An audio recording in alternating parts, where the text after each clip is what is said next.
حالانکہ اسی جلسے کے اسٹیج پر ہمارے اس جلسے کے اندر نئے بدعات بھی قائم ہوئے، جہاں کپل شرما کا شو بھی دکھایا جاتا ہے اور جہاں شیخ چلی کی کہانیاں بھی سنائی جاتی ہے، لیکن عوام الناس سب سے زیادہ اسے ہی پسند کرتے ہیں۔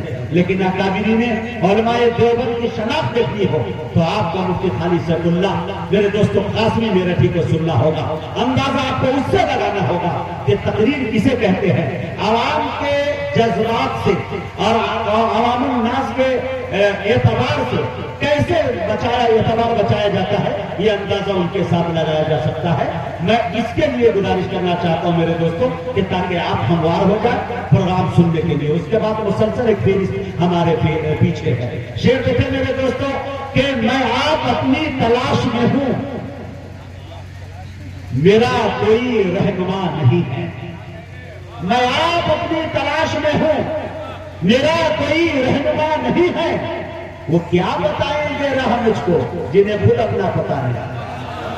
تھوڑا بول دے ایک آدھ آدمی میری جان دھیرے سے سبحان اللہ۔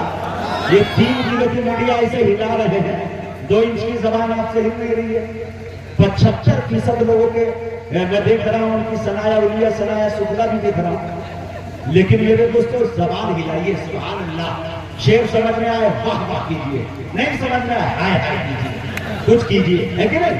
میں آپ اپنے قاری نیاز صاحب مبارکبادی پیش کرتا ہوں کہ زبردست مجمع آپ نے بلایا، پڑھا لکھا مجمع بلایا، ذی شعور، اور ماشاءاللہ کب کیسے نوازنا ہے شعر پر یہ شعور ماشاءاللہ اس عوام کو معلوم ہے، اللہ انہیں بھی سلامت رکھے۔ میں آپ اپنی تلاش میں ہوں، میرا کوئی رہنما نہیں ہے۔ وہ کیا بتائیں گے راہ مجھ کو جنہیں خود اپنا پتہ نہیں ہے۔ اور شعر دیکھے میرے دوستوں کے شعور سجدہ نہیں ہے مجھ میں تو میرے سجدوں کی لاج رکھنا، یہ سر تیرے آستان سے پہلے کسی کے آگے جھکا نہیں ہے۔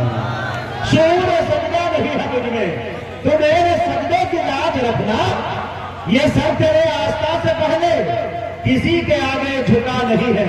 بہت بہت شکریہ۔ شعور سجدہ نہیں ہے مجھ میں تو میرے سجدوں کی لاج رکھنا، یہ سر تیرے آستان سے پہلے کسی کے آگے جھکا نہیں ہے۔ اگر مقدر نے پھر ملایا تو راز ان سے میں یہ کہوں گا، ستم تیرا بھولا چکا ہوں، کرم تیرا بھولتا نہیں۔ بہت بہت شکریہ۔ میں بڑے ادب کے ساتھ آئیے بڑی تیزی کے ساتھ یہاں سے مسافت طے کرتے ہیں، میرٹھ کی ادبی سرزمین پہ چلتے ہیں۔ وہاں جاتے ہی دریائے سخن میں غوطہ لگاتے ہیں، غوطہ لگاتے ہی ایک صدف نکالتے ہیں، صدف کا جب منہ کھولتے ہیں تو اس میں ایک پیارے خطیب کا نام نکلتا ہے جسے دنیا خطیب دی شان دی صلاحیت ہر دل عزیز کروڑوں کے مجمع میں سنجیدگی بخشنے والا ادیب، ایوان باطل میں زلزلہ برپا کرنے والا امیر، شہنشاہ فکر و تدبر، آبرو سنیت، فن کے خطابت کے نیر تابع، جامع معقولہ و منقولہ، حضرت علامہ مولانا مفتی خالد سیف اللہ صاحب قاسمی میرے بھی پہ جا کے رک جاتی ہے۔ میں بڑے ادب کے ساتھ حضرت سے گزارش کر رہا ہوں کہ حضرت تشریف لائے اور اپنی ایمانی عرفانی حقانی تقریر سے خابدہ قوم کو بیدار کرے۔ اس شعر کے ساتھ حضرت کا استقبال ہے کہ دلوں میں جستجو بڑھتی ہے اور تنویر ہوتی ہے، بولیے سبحان اللہ۔ دلوں میں جستجو بڑھتی ہے اور تنویر ہوتی ہے، سبھی روتا دلوں میں زندگی تحریر ہوتی ہے۔ دلائل جب یہ دیتے ہیں تو عقلیں دنگ رہتی ہے، ہمارے شیخ کی کچھ اس طرح تقریر ہوتی ہے۔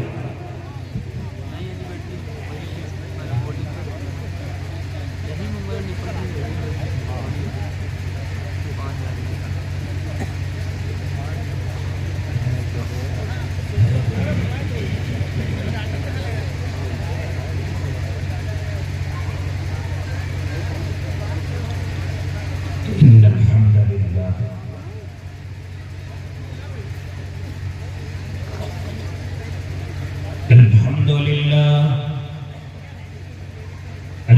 لله نحمده ونستعينه ونستغفره ونؤمن به ونتوكل عليه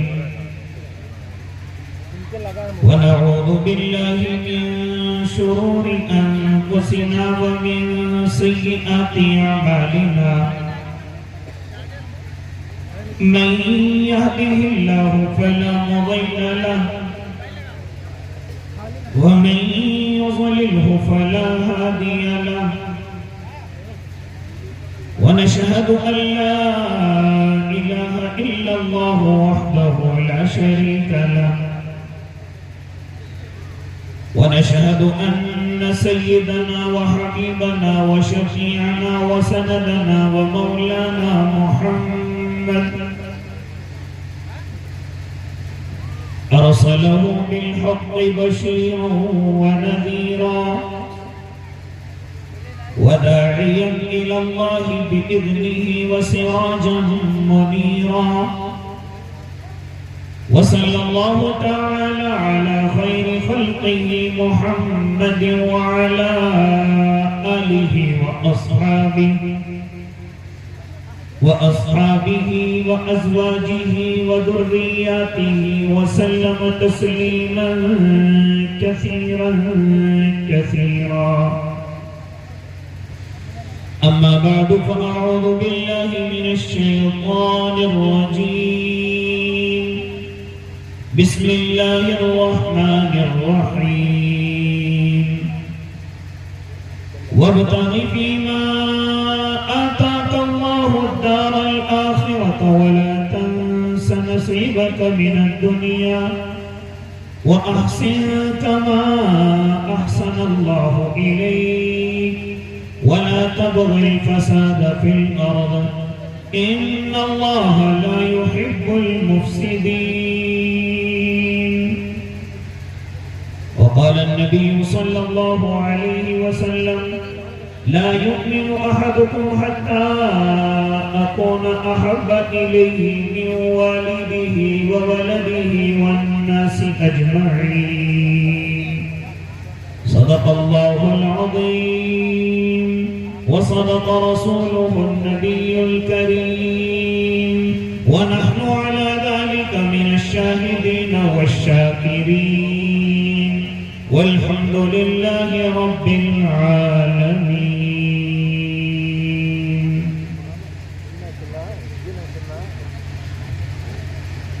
اگر فرعون اٹھتا ہے تو موسیٰ کی عصا بن جا، زمانے کے لیے کچھ کر کہ اندازے وفا بن جا. کبھی خالد کبھی زرار سی جرأت بھی پیدا کر، کبھی صدیق سا عاشق کسی کا آسرا بن جا. نبی کے عشق میں حسان سا ماحول پیدا کر، کبھی ایمان کی آتش میں عمر کا دبدبہ بن جا.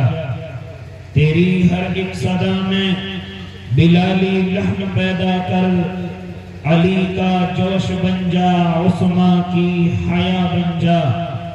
یہ دنیا انقلابی زندگی چاہتی ہے اے خالد، کچھ ایسا کام کر زمانے سے جدا بن جا. باوقار علماء کرام، معزز سامعین اعظام، عزیز دینی بھائیوں، بزرگوں، نوجوانوں اور معصوم بچوں اور کثیر تعداد میں پردوں کے پیچھے سماعت فرمانے والی پاکیزہ اسلامی مائیں اور بہنوں، میں اپنے لیے سب سے بڑی خوش نصیبی سمجھتا ہوں کہ بڑے بڑے علماء جو مجھ سے علم میں بھی زیادہ ہیں، عمل میں بھی زیادہ ہیں، تقوی اور طہارت میں بھی زیادہ ہیں، جود و سخا میں بھی زیادہ ہیں، ان کے بیچ سے اللہ رب العزت مجھ جیسے کم علم طالب علم ناقص العمل کو آپ کے درمیان میں کچھ بولنے کا موقع دیتا ہے.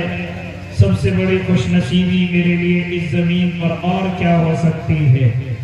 میرے بھائی، اسی طریقے سے وہ بہت سارے شعراء، وہ بہت سارے لوگ جن کو ہم صرف موبائل کی دنیا میں دیکھتے ہیں اور ملنے کی تمنا ظاہر کرتے ہیں، لیکن اللہ رب العزت حضرت قاری نیاز احمد صاحب دامت برکاتہ العالیہ جیسوں کے ذریعے سے ان تمام شعراء سے اللہ ملاقات کرا دیتا ہے، جن میں سے ایک بڑا بھاری نام جن کا نام کے چرچے آج 400 گونج رہے ہیں، ناظم جلسہ حضرت اقدس حضرت قاری مجاہد حسنین حبیبی دامت برکاتہ العالیہ ہیں۔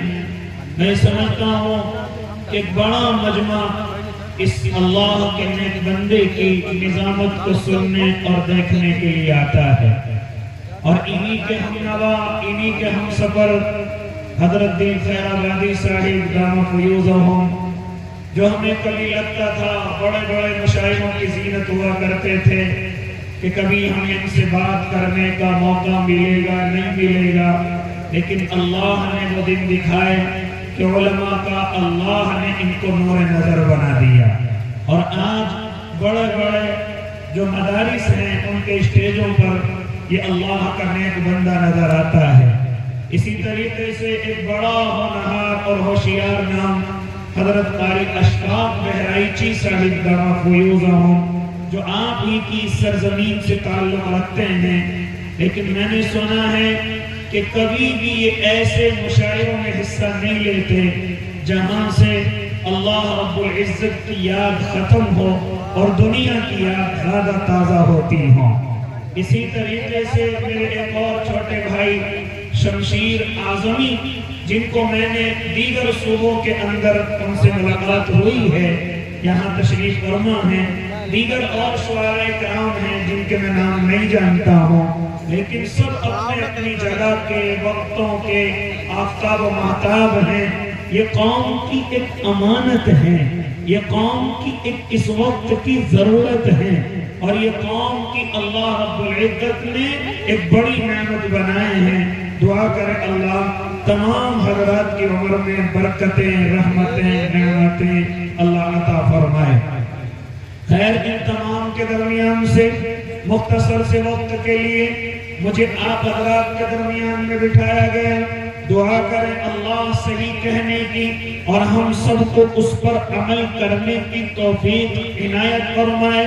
میرے بھائی، میں اکثر جگہ اور زیادہ تر جب اللہ مجھے اپنے بھائیوں سے اور خاص طور سے اپنے نوجوانوں سے مجھے اللہ بات کرنے کا موقع دے رہا ہے تو میں ان سے اکثر یہی گفتگو کر رہا ہوں کہ آج اس پرفتن دوروں میں اور آج اس تمام مصیبتوں کے دوروں میں اللہ کا نیک بندہ اور سسکتا ہوا انسان یہ سمجھ رہا ہے کہ ہمارا کوئی پرسان حال نہیں ہے، ہمیں کوئی رہنمائی دکھانے والا نہیں ہے، ہمیں کوئی راستہ بتانے والا نہیں ہے، ہمیں کوئی مجدھار سے نکالنے والا نہیں ہے۔ اے اللہ کے نیک بندے، سب سے پہلے تو اپنے دل کے اندر یہ بات بٹھا لے کہ جس شریعت پر تو عمل کرتا ہے، جس قرآن کو تو مانتا ہے اور جس نبی کو تو فالو کرتا ہے، اس نے تجھے کسی بھی زمانے میں بے یار و مددگار نہیں چھوڑا۔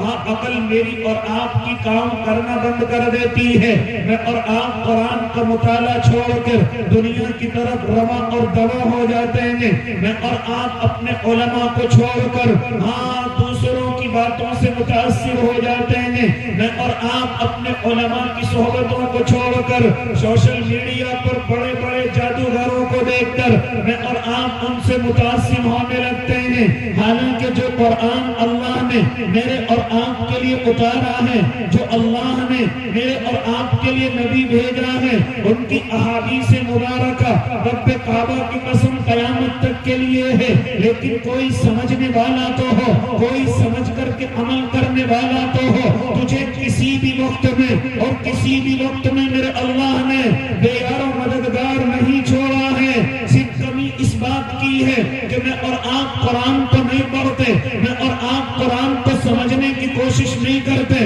میں اور آپ اپنے نبی کی سیرت کو نہیں پڑھتے اور پڑھ کر کے ان پر عمل کرنے کی کوشش نہیں کرتے، ورنہ کون سی ایسی بات ہے جو میرے اللہ نے قیامت تک کی رہنمائی کے لیے قرآن کے اندر بیان نہ کی ہو؟ اگر قرآن سیدھا سمجھ نہیں آیا تو کون سی ایسی بات ہے جو اللہ کے نبی نے مجھے اور آپ کو نہ سمجھائی ہو؟ اور اگر اللہ کے نبی کی بات بھی سمجھ نہیں آئی تو آج اللہ نے مجھے اور آپ کو علماء حق دیے ہیں جو میری اور آپ کی رہنمائی کرتے ہیں، محنت کرتے ہیں، کوشش کرتے ہیں، لیکن میرا اور آپ کا المیہ یہ ہے کہ میں اور آپ اسی قرآن مقدس کو چھوڑ کر کے چلتے ہیں، اسی احادیث نبویہ کو چھوڑ کر کے چل دیتے ہیں؟ میں اور آپ جو میرے اور آپ کے اصل رہنما ہیں، اصل رہبر ہیں، میرے اور آپ کے اصل ہمدرد اور غمخوار ہیں، میں اور آپ اپنے علماء سے ہی دوری اختیار کرنے لگتے ہیں، اور خالی دوری پر بس نہیں، میں اور آپ تو ان سے بغض بھی کرنے لگتے ہیں، حسد بھی کرنے لگتے ہیں، مخالفت بھی کرنے لگتے ہیں۔ اے اللہ کے نیک بندے، جب اتنی بڑی بھاری غلطیاں میری اور آپ کی زندگی میں ہوں گی تو کون مجھے اور آپ کو کون دیکھے گا، کون رہنمائی کرے گا، کون مرسا میں حال ہوگا؟ لیکن یہ تو قربان جاؤں علماء کی ایک مقدس جماعت پر جو گالیاں سنتے ہیں لیکن مسکراتے ہیں، علماء کی ان قربانیوں پر میں قربان جاؤں، جو سمجھتے ہیں کہ بلا آدمی میرا مخالف ہے لیکن اسی سے مسکرا کر کے مصافحہ کرتے ہیں، اسی سے مسکرا کر اپنے سینے سے لگا لیتے ہیں۔ اے اللہ کے نیک بندے، کوئی جماعت تجھے اس زمین پر ایسی نہیں ملے گی جو تیری برائیوں کو سنے اور تجھ سے پیار اور محبت کے ساتھ پیش آئے۔ یہ صرف علماء کی مقدس جماعت ہے۔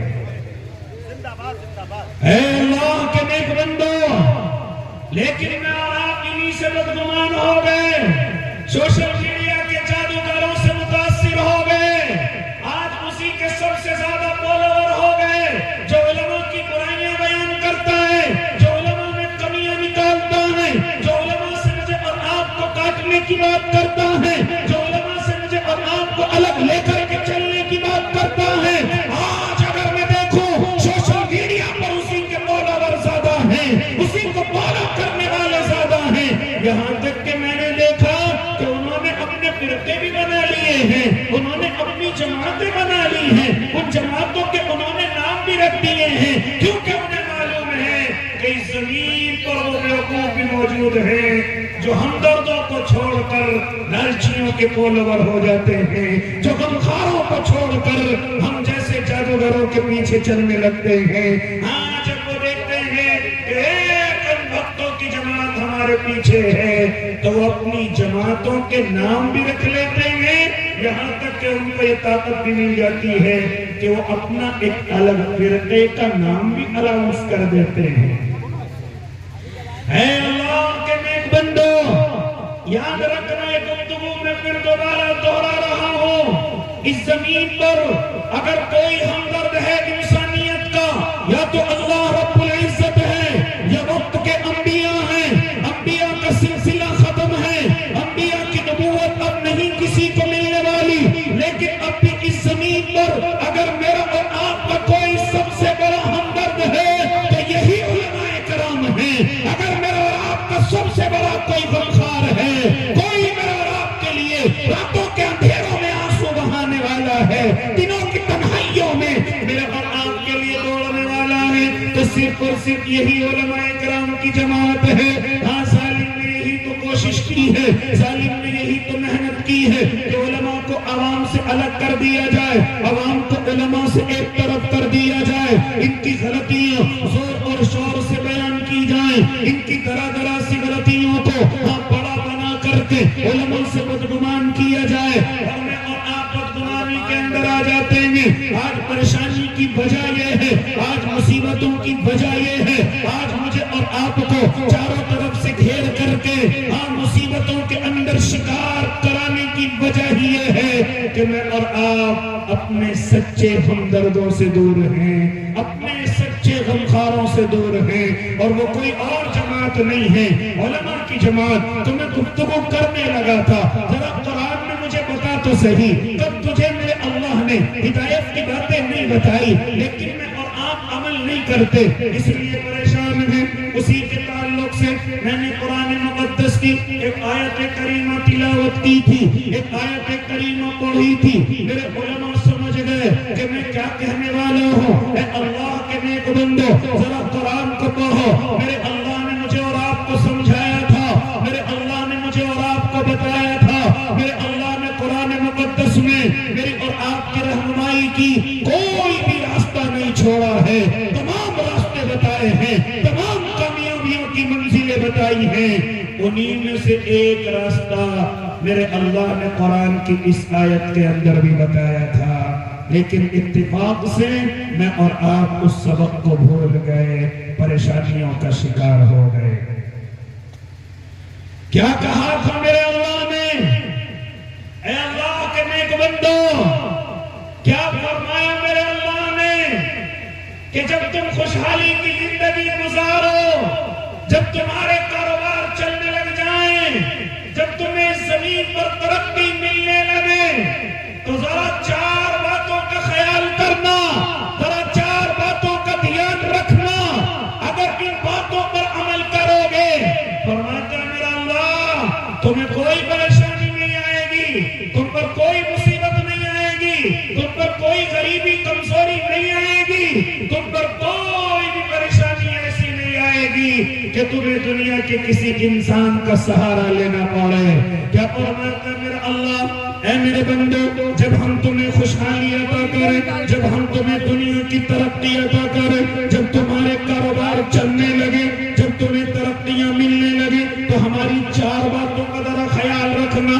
اگر چار باتوں کا خیال کرو گے تو یاد رکھنا، کبھی پریشانی تمہارے در پر نہیں آئے گی، کبھی مصیبت تمہارے گھر پر نہیں آئے گی۔ اتفاق سے اگر اللہ تمہیں آزمانا چاہے، یہ الگ چیز ہے، اللہ کی طرف سے امتحان ہو، یہ الگ چیز ہے، ورنہ فرماتا ہے میرا اللہ کہ جو میرا بندہ ان چار باتوں پر عمل کرے گا، کبھی پریشانی اس کے گھر کا دروازہ نہیں دیکھے گی۔ پہلی چیز، جو لوگ خوشحال ہیں وہ عمل کرنے کی کوشش کریں، جو خوشحالی کی طرف اپنے قدم بڑھا رہے ہیں، اگر مل جائے تو وہ نیت کریں کہ ان چار باتوں پر عمل کروں گا۔ اور جو پریشان ہوئے ہیں وہ ذرا اپنے گریبانوں میں جھانک کر کے دیکھیں کہ کون سی غلطی ہم نے اختیار کی جس کی وجہ سے آج ہم پریشانی کا شکار ہو گئے۔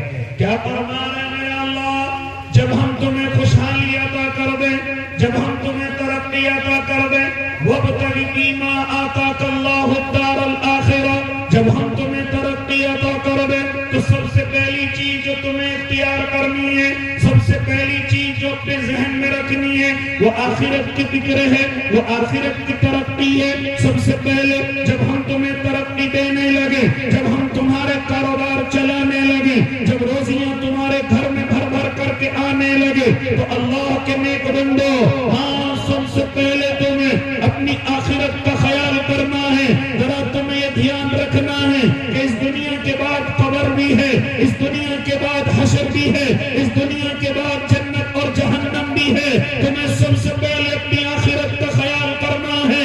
لیکن مسلمانوں کا المیہ کیا ہوا؟ مسلمانوں کی غلطی کیا ہوئی؟ جیسے ترقی ملی، سب سے پہلے آخرت کو بھول بیٹھے، سب سے پہلے قبر کو بھول بیٹھے، سب سے پہلے حشر کو بھول بیٹھے، اللہ کے غصے کو بھول بیٹھے۔ اے اللہ کے نیک بندے، مجھے بتاتا کیوں نہیں؟ جب اللہ تجھے خوشحالی عطا کرتا ہے تو سب سے پہلے اپنے اللہ کو بھولتا ہے، تو سب سے پہلے قبر کو بھولتا ہے، تو سب سے پہلے حشر کو بھولتا ہے، تو سب سے پہلے جنت اور جہنم کو بھولتا ہے۔ حالانکہ میرے اور آپ کے اللہ نے پہلی شرط خوشحال لوگوں کے لیے لگائی کہ اے میرے بندو، جب ہم تمہیں خوشحالی عطا کریں تو اپنی آخرت کا سب سے پہلے خیال رکھنا ہے، کیونکہ خوشحالی اللہ کی طرف سے بڑی نعمت ہے اس دنیا کے اعتبار سے، اور خوشحال انسان زیادہ جلدی راضی کر سکتا ہے اپنے اللہ کو۔ اے اللہ کے نیک بندے، لیکن آج امت مسلمہ کا حال کیا ہے؟ ذرا خوشحال لوگوں کا چلنا دیکھو، ذرا خوشحال لوگوں کا بات کرنے کا ڈھنگ دیکھو، ذرا خوشحال لوگوں کا اللہ کے نیک بندوں عبادتوں کا طریقہ اور سلیقہ دیکھو، ذرا خوشحال لوگوں کو دیکھو اور ان کی بیاہ شادیاں دیکھو، اور ان کے پروگرام دیکھو، ان کے سفر دیکھو، ان کے حضر دیکھو، ان کے رات کے اندھیرے دیکھو، ان کی دنوں کی تنہائیاں دیکھو، جن کو اللہ نے خوشحالی عطا کی ہے، وہ سب سے زیادہ حرکت اپنے اللہ کو ناراض کرنے کی کرتے ہیں، سب سے زیادہ حرکت وہ اپنے اللہ کو غصہ دلانے کی کرتے ہیں۔ مجھے کہنے دیجئے، جب اللہ خوشحالی عطا کرتا ہے ہمیں نمازوں کا معلوم نہیں، جب اللہ ہمیں خوشحالی عطا کرتا ہے سمجھتے کہ روزہ رکھنا غریبوں کا کام ہے، بھوکوں کا کام ہے، اس لیے مالدار روزہ نہیں رکھتا، خوشحال روزہ نہیں رکھتا۔ آگے بڑھیے، اللہ کے نیک بندے علماء سے محبت میں اپنی ذلت سمجھتا ہے، علماء کے پاس بیٹھنے میں اپنی ذلت سمجھتا ہے، علماء سے تعلق رکھنے میں اپنی ذلت سمجھتا ہے۔ ہاں، وہ کس وقت میں علماء کو یاد کرتا ہے؟ جب اسے نقصان دکھنے لگے، جب اسے نقصان کے بادل نظر آنے لگے، جب اس کے گھر میں کوئی میت ہو جائے، جب اس کے گھر میں اس کی میت کو کوئی غسل دینے والا نہ ہو، کوئی کفن دینے والا نہ ہو، کوئی قبر میں اتارنے والا نہ ہو، کوئی قرآن پڑھ کر کے بخشنے والا نہ ہو، اس وقت میں علماء یاد آتے ہیں، اس وقت میں اللہ کی نیک جماعت یاد آتی ہے۔ لیکن اس کے علاوہ ہم نے دیکھا کہ خوشحال لوگ بہت تیزی سے اپنے اللہ کو ناراض کرتے ہیں، نشے کی دنیا میں مست و مگن ہو جاتے ہیں، جوا اور سٹا ان کا، ہاں ان کے دلوں کا ایک دلوں کا اللہ کے نیک بندے قریب کرنے والا کاروبار ہو جاتا ہے۔ خوشحال لوگ سود اور پیاز کے کاروبار پر سب سے پہلے اپنے قدم رکھتا ہے۔ او اللہ کے نیک بندوں، مجھے کہنے دو، جیسے اللہ خوشحالی عطا کرتا ہے، بیاہ شادیوں کے اندر کیا حال ہوتا ہے؟ یہ خوشحال لوگ تیرے سے بات کر رہا ہوں، نکاح تو اللہ نے عبادت بنایا تھا، لیکن اسی عبادت میں تیری خوشحالی نظر آتی ہے۔ ہاں، جب ڈی جے نظر آتے ہیں، جب اس پر ناچنے والی کنجریاں نظر آتی ہیں، جب اس پر ناچنے والی ہماری معصوم بچیاں نظر آتی ہیں، جب اس میں آتش بازیاں ہوتی ہیں، ویڈیو گرافی ہوتی ہے، مخلوق مرد اور عورت ہوتی ہیں، مرد اور عورت سے باتیں کرتی ہیں، کوئی پردہ نظر نہیں آتا، کیونکہ پردہ تو اب خوشحال لوگوں کی ذلت بن گیا ہے۔ پردہ تو اب خوشحال لوگ یہ سمجھتے ہیں یہ خوشحال لوگوں کا کام نہیں ہے۔ ہماری بیویاں ساڑیاں پہنیں گی، ہماری بیویاں بالوں کو کھول کر کے چلیں گی، ہماری بیویاں کئی ہزار کا میک اپ لپیٹ کر کے ہاں ہماری شادیوں کے اندر آئیں گی۔ یہ ہماری شادیوں کا حال ہے، یہ مسلمانوں کی شادیوں کا حال ہے۔ اے اللہ کے نیک بندے، ہم سب سے پہلے جب خوشحالی میں قدم رکھتے ہیں تو سب سے پہلے اپنے اللہ کو بھلا دیتے ہیں، آخرت کو بھلا دیتے ہیں۔ کوئی نظر نہیں آتا، کوئی قبر کا ڈر اور خوف نہیں رہتا، اسی طریقے سے کوئی غریب سسکتا ہوا نظر نہیں آتا، کوئی کمزور روتا ہوا نظر نہیں آتا، کیونکہ اب تو میں خوشحال ہوں، اب مجھے کیا ضرورت ہے؟ غریب کی جوان بچیاں نظر نہیں آتی، بن بیاہی بچی نظر نہیں آتی، یہاں تک کہ یتیم بچے نظر نہیں آتے، کمزور بچے نظر نہیں آتے۔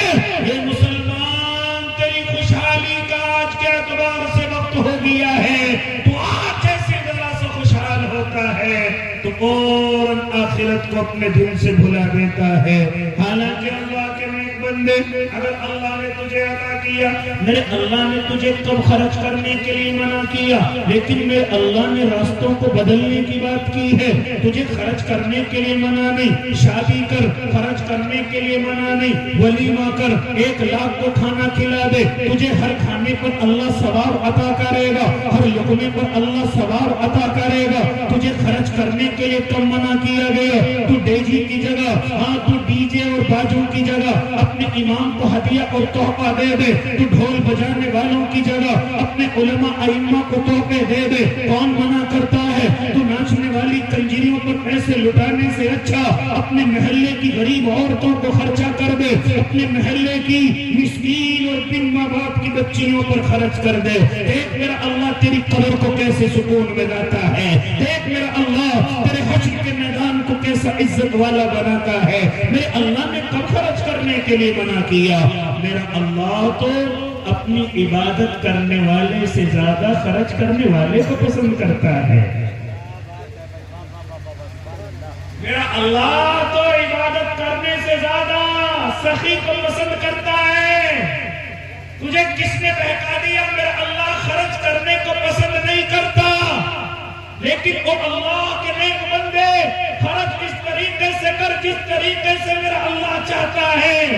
ارے تجھے 10 غریب راستوں میں کھڑے ہو کر کے دعائیں دے، 10 مائیں تیرے لیے پلہ پھیلائیں، 10 غریب بچیاں اپنے آنسوؤں کو پوچھ کر کے تجھے دعائیں دے، 10 یتیم بچے تجھے سلام کر کے تیری رہنمائی کی اور تیری بھلائی کی دعائیں کریں. ایسا خرچ کر کہ ہر انسان کی زبان سے تیرے لیے دعائیں نکلے. اے اللہ کے نیک بندے، کہ میرے آقا سے نہیں سنا کہ میرا اللہ 100 عبادت کرنے والوں کو اتنا پسند نہیں کرتا جتنا ایک خرچ کرنے والے کو پسند کرتا ہے، جتنا ایک اللہ کی راہ میں لٹانے والے کو پسند کرتا ہے. اور خالی کہتے نہیں تھے، خالی فرماتے نہیں تھے، بلکہ میرے آقا نے اپنی زندگی کے ذریعے سے دکھایا بھی ہے، میرے آقا نے اپنے عملوں کے ذریعے سے دکھایا بھی ہے. معلوم کر اپنے علماء سے حضرت عائشہ صدیقہ کے وہ جملے کہ جب 5 قطعے کہیں سے میرے آقا کی خدمت میں آئے تھے، آپ نے انہیں تکیے کے نیچے رکھ لیا تھا اور آپ پوری رات سو نہ سکے تھے، پوری رات بے چینی کی زندگی گزار رہے تھے اور پوری رات بے چین ہو کر کے بار بار اٹھ کر کے بیٹھ رہے تھے. تو حضرت صدیقہ گویا ہوئی تھی، اے اللہ کے نبی، آج تمہیں سکون کیوں نہیں ہے؟ آج تمہاری نیند کہاں چلی گئی ہے؟ تو اس وقت میں میرے اور آپ کے آقا نے ارشاد فرمایا تھا، اے صدیقہ مجھے نیند کیسے آ سکتی ہے؟ میرے تکیے کے نیچے 5 روٹیے رکھے ہوئے ہیں، مجھے نیند نہیں آ سکتی جب تک یہ غریبوں کے گھر نہ چلے جائیں، جب تک یہ کمزوروں کے گھر نہ چلے جائیں. ارے کہاں تک کس سے سناؤ، کہاں تک